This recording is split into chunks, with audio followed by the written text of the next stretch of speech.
ఐదేళ్ల జగన్ పాలన ఒక రక్త చరిత్ర. జగన్మోహన్ రెడ్డి, అవినాష్ రెడ్డి సోదరులు తమ సొంత బాబాయ్ వివేకానంద రెడ్డి హత్యకు నేతృత్వం వహించి ఆ నేరాన్ని టీడీపీ అధినేత చంద్రబాబు గారి మీదకు నెట్టి జనాన్ని నమ్మించి అధికారంలోకి వచ్చారు.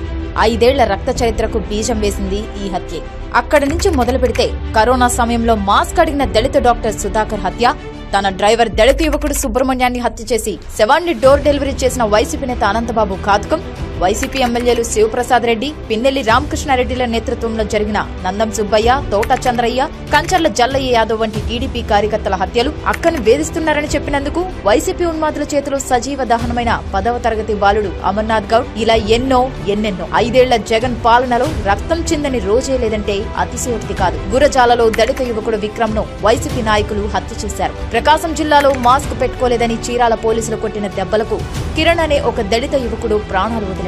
చిత్తూరు జిల్లా పొంగునూరు నియోజకవర్గంలో దళిత యువకుడు ఓం ప్రతాప్ మద్య నిషేధం పేరుతో ప్రభుత్వం చేస్తున్న దగాను ప్రశ్నించాడు.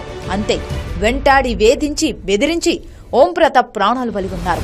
2024 ఎన్నికలకు ముందు చీపురుపల్లిలో 7 ఎకరాల విషయమై చినగదిలి రూరల్ తహసీల్దార్ సనపల రమణయ్యను వైసీపీ రౌడీలు దారుణంగా హత్య చేయలేదా? జగన్ సొంత నియోజకవర్గం పులివెందులలో జంజాల కృష్ణయ్య అనే దళితుడిని ఉత్తమారెడ్డి కుటుంబం కర్రలతో కొట్టి చంపలేదా? అన్నమయ్య జిల్లా మదనపల్లె మండలంలో పెట్రోల్ బంక్ దగ్గర మొదలైన వివాదంలో పులివెందుల వాళ్లమని చెప్పుకున్న గ్యాంగ్ అక్రమని ముస్లిం మైనార్టీ యువకుడిని హత్య చేయలేదా? బి అనంతపురం పరిహారం జాబితాలో బయట వ్యక్తులున్నట్లు గుర్తించి విషయాన్ని అధికారుల దృష్టికి తీసుకువెళ్లినందుకు వైసీపీ రౌడీలు గురుప్రతాప్ రెడ్డిని దారుణంగా చంపలేదా? మహిళలను కూడా వదల్లేదుగా జగన్ రెడ్డి. కొండపిలో టీడీపీ సభకు వెళ్లి వచ్చాడన్న కక్షతో అంగన్వాడీ విధుల నుంచి ఇంటికొస్తున్న సుధాకర్ భార్య హనుమాయమ్మను వైసీపీ నేత కొండలరావు అందరూ చూస్తుండగానే ట్రాక్టర్తో ఢీకొట్టి హత్య చేయలేదా? గుంటూరు జిల్లా నకరికల్లు మండలం శివపురంలో అప్పు కోసం తన వద్ద తాకట్టు పెట్టిన పొలంలో పని చేసుకుంటున్నందుకు రమావంత్ మంత్రుభాయ్ అనే గిరిజన మహిళను వైసీపీ నేత శ్రీనివాసరెడ్డి ట్రాక్టర్తో తొక్కించి చంపలేదా?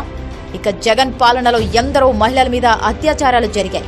కర్నూలు జిల్లా కోనిగండ్ల మండలం ఎర్రబాడు గ్రామానికి చెందిన షేక్ హబీరాబీ, విజయవాడలో దివ్య తేజస్విని అనే ఇంజనీరింగ్ విద్యార్థిని, విశాఖ జిల్లా గాజువాక సుందరయ్య కాలనీలో ఇంటర్ విద్యార్థిని వరలక్ష్మి, ప్రకాశం జిల్లా ఒంగోలులో తన 3 చక్రాల సైకిల్పై సజీవ దహనమైన భువనేశ్వరి అనే దివ్యాంగురాలు, అనంతపురం జిల్లా ధర్మవరం మండలం వడన్నపల్లి పొలాల్లో దళిత యువతి, జాతీయ స్థాయి హాకీ క్రీడాకారిణి కూడా అయిన స్నేహలత, చిత్తూరు జిల్లా పెనుమూరు మండలం తూర్పుపల్లి గ్రామానికి చెందిన గాయత్రి, నర్సరావుపేటలో బీఎస్సీ సెకండ్ ఇయర్ విద్యార్థిని అనూష, సాంబయ్య కండ్రిగలో స్టాఫ్ నర్స్ సుష్మిత, నెల్లూరు జిల్లా గూడూరులో ఇంజనీరింగ్ చివరి సంవత్సరం చదువుతున్న తేజస్విని, విజయవాడల చిట్టినగర్కు చెందిన తస్మిన్ ఫాతిమా, ఇలా ఎందరూ నీ పాలనలో బలయ్యారో ఏనాడైనా సమీక్షించావా జగన్ రెడ్డి? నీకు లెక్క తెలీదు గాని విను. నీ 5 ఏళ్ల అరాచక పాలనలో 750 మంది బీసీలు హత్యకు గురయ్యారు. 388 మంది ఎస్సీ ఎస్టీలు, 70 మంది ముస్లిం మైనార్టీలను నీ పాలన బలిగొట్టాయి. ఇక 1011 మంది మహిళలు నీ చేతకాని పాలనలో ప్రాణాలు పోగొట్టుకున్నారు. నీ పార్టీ నేతలు 350 మంది టీడీపీ కార్యకర్తలను దారుణంగా చంపించారు.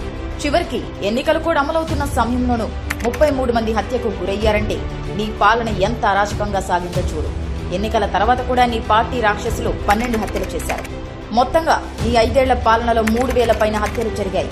నీకు దమ్ముంటే, సిగ్గుంటే నువ్వు ఎక్కడికి వెళ్లినా ఈ నివేదిక పట్టుకొని వెళ్ళు. 5 ఏళ్లలో ఏ రోజైనా ఈ హత్యలపై స్పందించావా? అప్పుడు నీ నోరెందుకు పెగల్లేదు? నీ చేతకాని పాలన కంటే రాష్ట్రపతి పాలన పెడితే బాగుంటుందని నీకు అనిపించలేదా? ముందు నీ పార్టీ నేతల చేతులకు అంటిన రక్తానికి జవాబు చెప్పు. ప్రజాస్వామ్యాన్ని రక్షించాలనే తపన నిజంగా నీకుంటే నీ వాళ్ల నేరాలకు శిక్ష పడటంలో సహకరించు.